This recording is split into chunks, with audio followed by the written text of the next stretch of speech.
আসসালামু আলাইকুম সুপ্রিয় দর্শক, কেমন আছেন? আশা করি প্রত্যেকে ভালো আছেন। আলহামদুলিল্লাহ, আমিও ভালো আছি। তো আবারও হাজির হয়ে গেলাম আপনাদের মাঝে বরাবর মতো নতুন একটা ভিডিও নিয়ে। তো যে যেখান থেকে দেখতেছেন, দেশ এবং দেশের বাইরে থেকে সবাইকে জানাই আমার ছোট্ট এই চ্যানেল পক্ষ থেকে সুস্বাগতম। তো প্রিয় দর্শক, প্রিয় ভাইয়েরা, তো আজকে যে বিষয়ে কথা বলতে চাচ্ছি, 2 দিন আগে আমি একটা ভিডিও দিয়েছিলাম যেটার মধ্যে বলছিলাম বাচ্চার নাভি শুকানোর ওষুধ। আমরা যে ওষুধটা ইউজ করি এই ওষুধটা আপনাদের দেখাইছিলাম। তো এখানে মূলত 2টা ওষুধ বাচ্চার নাভি শুকানোর, আর একটা হইল গা কিডনির। তো আজকে বলে দেবো কোন 2টা নাভি শুকানো আর একটা কিডনি কোনটা আর কি। তো হাইকোমক্স আর ইন্ড্রোডেক্স, এটা হলো এই 2টা হলো আর কি নাভি শুকানোর। আর নেফটনিক ব্যাট, এটা কিন্তু অবশ্যই কিডনির। আর হাইকোমক্স আর ইন্ড্রোডেক্স এই 2টা একসাথে খাওয়া, এটা হলো নাভি শুকানোর।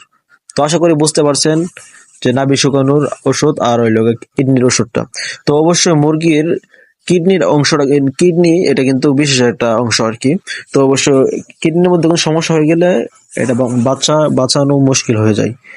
তো অবশ্যই হাইকোমক্স আর ইনড্রোডেক্স এই 2টা ওষুধ খাওয়াই একসাথে। আর নেফটনিক বেট এটা আলাদাভাবে খাওয়াই আর কি।